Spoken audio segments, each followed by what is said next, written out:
Hi. Just know that I will never take a video like this with my hair up in this little thing. I just wash my hair so that way I can have nice hair with my headphones as I record today's video. And this is not the video. This is just some behind the scenes that I wanted to share with you guys and try something different. And guess what? I put my best foot forward and I basically am like, hey, let's just do behind the scenes stuff. Let's just do it. So yesterday I sent out a live stream as well. Thank you guys for joining that live stream, and thank you guys for watching the live stream too. I believe. Hold on, I have the. I gotta look up the statistics, uh, the numbers about how many people viewed it, and maybe that might change my perception on like views. So 47 collectively for views, and like 28% of people on the readers list opened it up. I'm not trying to put anybody on blast or trying to single anybody out. These are all just like generalization numbers, like the averages of like what happens. But seriously, if you have yet to open up a Square Circle podcast email, please make sure to check your spam folders. Because sometimes if you have a Gmail account and you subscribe to Substack with a Gmail account, Gmail just thinks that it is spam. And that's probably because of like people always putting in pictures, videos, like multimedia stuff. So I would definitely say that, make sure to check your spam folders if you have yet to open it up. If you open up this one, fantastic. It'll be great. But yes, so yesterday you guys, you know, opened that one up. That was catching up with everybody. That was just telling you what I was doing. That was just like, hey, we made it to YouTube Partner, which I am so excited for. I hope that you guys are excited for YouTube Partner because we're going to be doing a lot of member streaming stuff over there.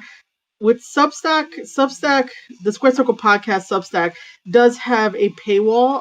I try not to like push it all the time, but I think that a lot more interactions can happen on YouTube versus Substack. But thank you guys for joining me and being here and watching this little mini live stream. So yeah, it is a behind the scenes. Um, Aside from yesterday, I was hoping for like some feedback of like, what you guys want to see more, what you don't want to see more, stuff like that. Like I said, with these live streams, I can invite somebody on to talk about wrestling. So that could be something planned in the future, in the next couple weeks, next months, who knows. But like, just don't bombard me because I do have like a loner wolf kind of mentality when it comes to content creation, but that does not mean that I shy away from collaborating with people. I love collaborating with people. It's just that sometimes some people's personalities like get the best of them and they get like, oh, me. And I'm like, oh, calm down for a bit. It's just the environment I grew up in, but I have no problem trying to bring on a co-host. Before I show you what I'm working on today, which I think we should do these every so often. What am I looking at? I'm looking at OBS. I should do these like every so often just to be like, hey, what's up, guys? But yesterday there was a very good conversation on Twitter. I am very, very active on Twitter at Marie_Shadow, if you guys didn't know. And there was a Twitter space, and I really adore the good group of people that we have that will call out the bullshit of the wrestling media. I have done it in the past. I still do it now. That's why Dave Metzler is probably still upset at me and still waiting for me to apologize to him, but I'm not going to do that. If you guys don't know, back in my catalog, I have a whole entire podcast dedicated to why he wanted an apology and waited 7 weeks. And I'm like, sir, who's going to read your mind that you wanted an apology? But no, you're not, still not getting one. Because there is nothing wrong with calling out somebody or questioning them to be like, hey, you need to show your work.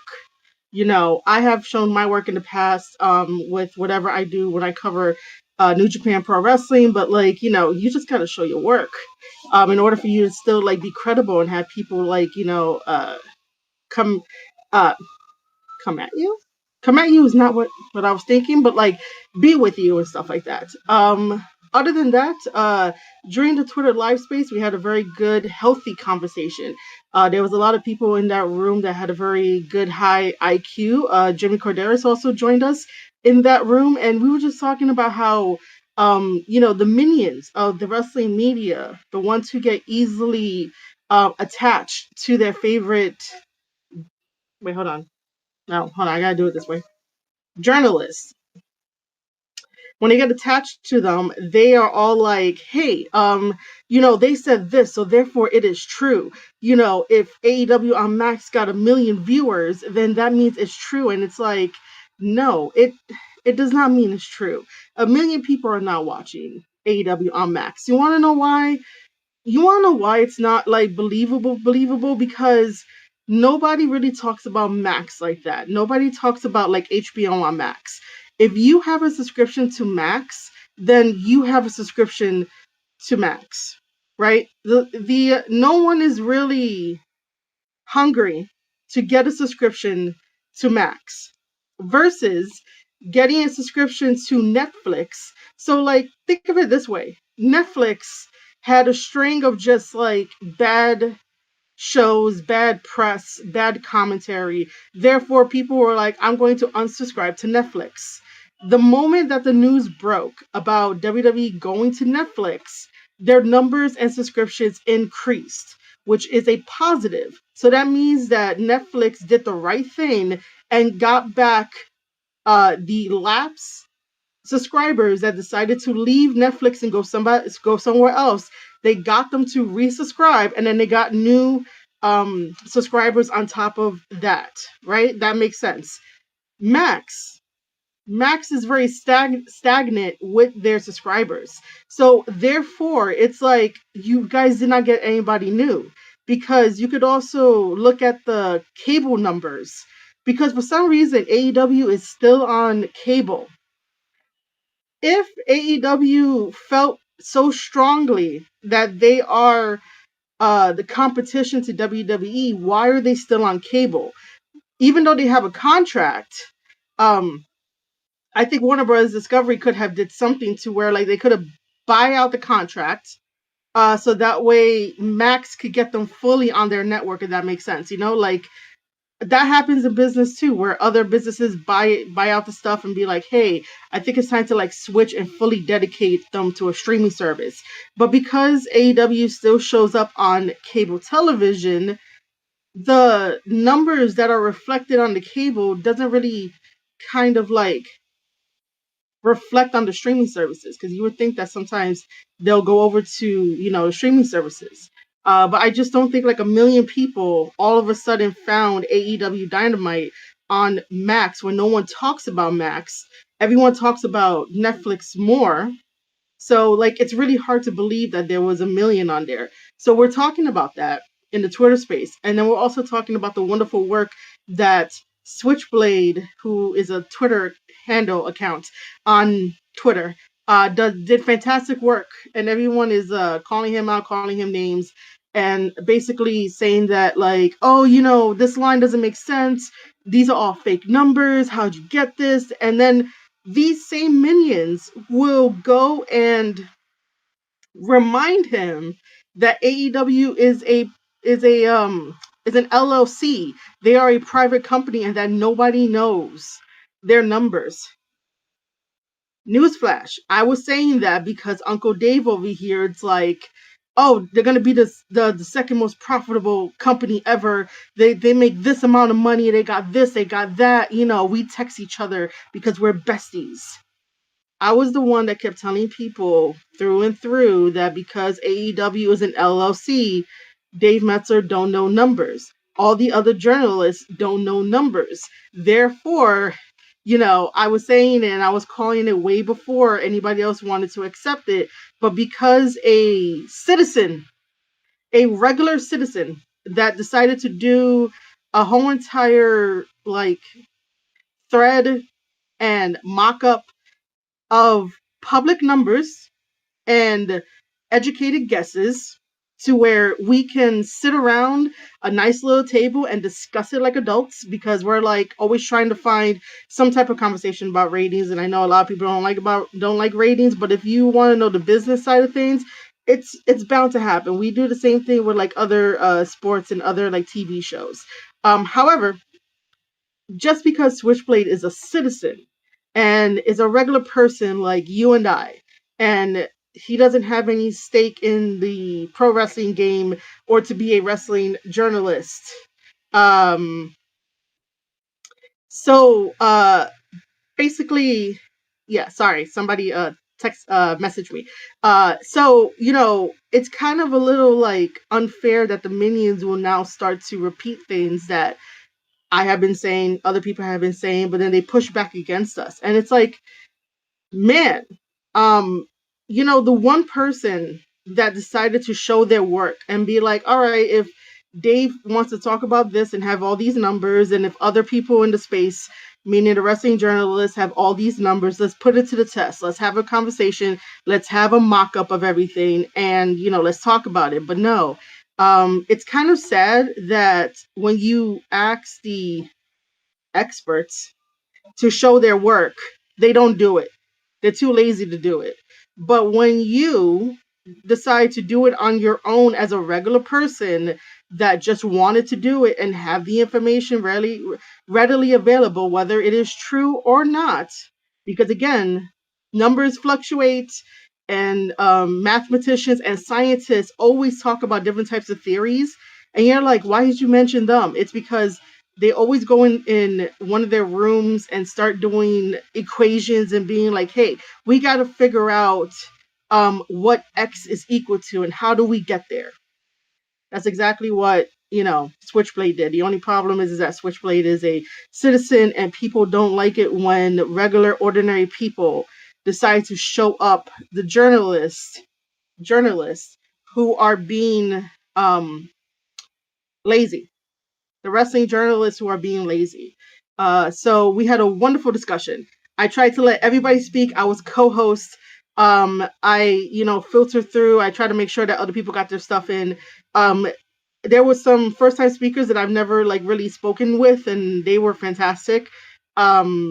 I'll probably just shout his name out, but Julian had me thinking about a lot of good things about the indies and his thought pattern about professional wrestling, and I'm like, damn, dude. Now I have to think about some of this stuff, because some of the stuff he was saying is actually true. Which I guess you guys can comment on it after this video is done. But one thing that really stuck out to me was the fact of he mentioned how nobody, when I say nobody, I mean fans are not really searching out any kind of new wrestling promotion. I should add promotion there, because if I just say not any new wrestling, that's kind of vague, But that took me back, because of me working in the business and going to different types of wrestling promotions on the indies and stuff like that to help out, from low tier, medium tier, and high tier. I'll put MLW in high tier. But I can see that not everybody can travel out to these independents and fill up the places, even though they take I don't even want to say 1,000, but less than 1,000. 500 is good if they're on the lower tier. If it's MLW has been selling out all of their venues. Tomorrow is MLW Battle Riot over in LA, and they're starting at 10 p.m. Eastern, and it's 7 Pacific time. But they decided to upgrade their venue because it was such huge demand for MLW, which is amazing. So yeah, stuff like that Julian had mentioned, that kind of was bro, I that's that to me, it felt spot on. I don't know about my readers and those that joined to watch this live stream. I don't know if it's spot on for you guys, but sometimes I feel like fans are not going to seek out a New Japan Pro Wrestling. Some of them will. Some people in the NGPW Reddit, which I still hang around and lurk around, some of them will have a post that says first time MLW. They'll have posts that say first time New Japan watcher, where do I start, or first time fan of New Japan, or blah blah blah. Those are okay, cool, all right, fine, one or two. But in the circles on Twitter, um I don't see people wanting to look out for New Japan Pro Wrestling or looking out for like MOW and talking about that, or NWA, or any of the women's promotions. Bell to Bell is a new women's promotion, fairly new, I should say. There's also like WoW Superheroes is still there. You know, I just don't know if fans are actively looking for new promotions as a whole. But you guys might tell me different. We had like that was the one like comment that stuck with me. Um, because I was just like, damn, now I really had to like think about this. Other than that, like I said, it was a fantastic Twitter space. The only reason why it happened is because sometimes people on Twitter like to puff up their chest and like to say a lot of shit. And then, when they get corrected, it's more about like, they want to block you because it's like you're correcting them on something. And it's not correcting them to be like, oh, I'm smarter than you, or I'm bigger than you, or I'm tougher than you, or just some, stupid ass shit that they make up in their head. It's more about like, listen, we're trying to have a dialogue. This is what it is. This is the actual true information. And, that's what it is. But they rather block you. So during yesterday, I was going to say during the live stream again. During yesterday, uh, AEW has their media call right before AEW Dynasty. And of course, somebody asked Tony Khan about, the max numbers. And he says it. Hold on. Why did that happen? That was so weird. I'm so sorry. My OBS just decided to like minimize, and then I closed it because I didn't do that, and I'm like, do I have a ghost somewhere? I don't mean to go off on a tangent to be like, what the fuck? I'll show you what I'm working on after I finish this story, and then like I guess I'll wrap it up. So Tony Khan had mentioned that he does not know the numbers, and Warner Bros. Discovery does not provide the numbers. And when I say numbers, I mean viewership. And that they keep it close to their chest or vest. And sometimes numbers come out when a show is doing very, very good, but AEW is borderline like what Bret Hart said, that these guys are playing wrestler rather than being a wrestler, and you can see it. You can see how bad the acting has become, and even trying to do moves that can definitely injure people and end their career. And it's like they don't give a shit about each other. It doesn't look like I'm gonna clarify. It does not look like they give a shit about each other, because rule 101 in wrestling, like, you have their life in your hands. Like, you got to trust the person that you're wrestling. Like, if you end up breaking something, yeah, that could be like, oh well, they knew the risk, anybody could get hurt. But if you're doing a move that you're not that you don't normally do, then yeah, it's going to be your fault, because just stick with the moves that you know how to do, and tell a story like that. Sometimes less is more. That's why most WWE guys under Vince, when they had like their 5 moves and that's all we knew that they had, aside from like John Cena and whatnot.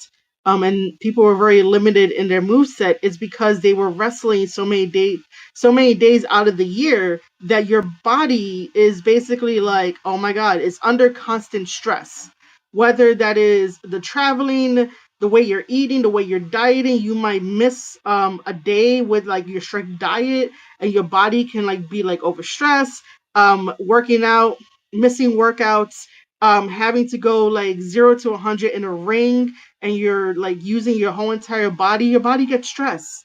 So, to have a limited move set wasn't really a bad idea, but when we constantly saw it, it was like, okay, we could see the stupid shit. Like, stop doing the same moves over and over and over again with the same formula and whatnot. But at the same time, it was to protect the wrestlers, and you can't really get mad at that. AEW doesn't really care. AEW does whatever they want, and when they get hurt, it's like, oh, we're gonna move on to the next. Oh, he got hurt. Okay, who can I sign next? Who wants more money? Huh? Who wants more money? I'll give you my dad's money. That's exactly what AEW does.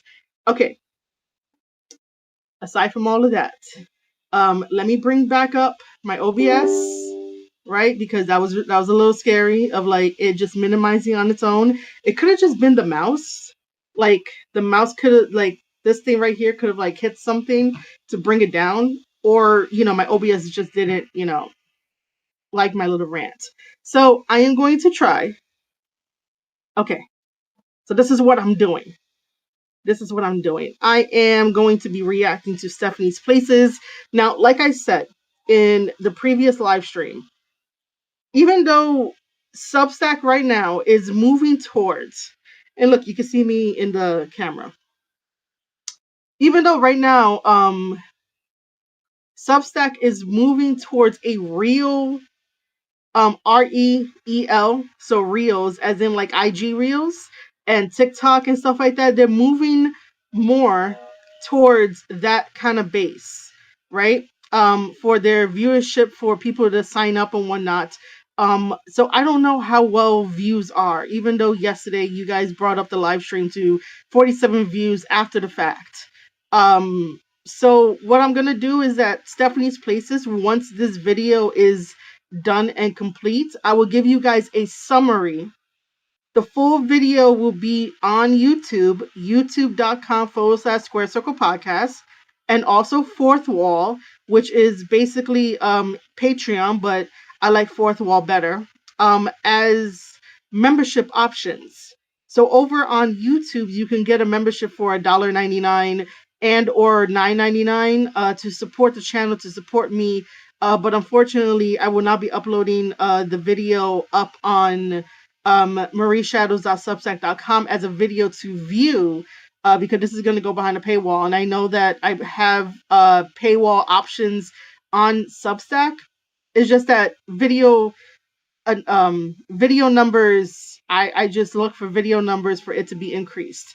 But you guys can always tell me something different. You guys can always leave me a comment. It just has to be like the more people that would want it specifically on the newsletter will have to speak up. And that's me being honest. But right now I'm currently gonna record Stephanie's Places season 1, episode 1, which deals with CM Punk. I hope you guys like the thumbnail. So that's gonna be that. But like I said, you guys are gonna get a summary version that may, entice you guys. But Substack right now, like video, like analytic wise, it's all about numbers. It really is. It really is all about numbers, unfortunately, just because of like you gotta keep viewership up, not viewership up and all that kind of stuff. But yeah, that's what I'm going to be doing. I think my hair is already dry. I can feel it. But yeah, like I said, I would never start a live stream with my hair tied up like this. But I really do appreciate everyone that checks out the live stream. I appreciate everyone that checks out the live stream after the fact when I put it up as a, private kind of dealing with everybody here, all my readers. And thank you for the new signups. Thank you. If you guys don't know, I'm Marie Shadows. I am the host and the creator of the Square Circle Podcast, also with Inside the Locker Room and Tape Study Series, which is me breaking down professional wrestling matches and or promos on you. Well, I can't really do it on YouTube anymore, but you know what I mean. I break down professional wrestling matches for Tape Study. Inside the Locker Room is my own thing. Everything that I do is 100% original and it's independent. But I do love you guys. If you want, share it out. Tell people about the Square Circle Podcast. And yeah, I'll see you guys on the next live stream. Let me know how this one went. Just let me know your comments. I read all comments. I comment on comments. Okay. So have a lovely weekend. Have a lovely Friday. And I will have videos for you. If you guys want to know what's coming up next, after Stephanie's Places, I will have a live stream review of MLW Battle Riot over at youtube.com/Square Circle Podcast with the one and only Dose Evil. Now, April 21st is going to be a huge collaboration between myself, Dose Evil, and 2 MOW wrestlers. So stay tuned for that. Also, tomorrow is New Japan Pro Wrestling. I will probably only be reviewing Goto versus David Finlay for the IWGP World Heavyweight Championship title, and that's probably about it. And yeah, so look out for all of that. Stay tuned for any other live streams like this, because I think this is cool. This is fun. It gets me out of my comfort zone, and that's when I need to work on more to get out of that. So yeah, let me do this video for Stephanie's Places, and I'll catch you guys on the next live stream. Bye.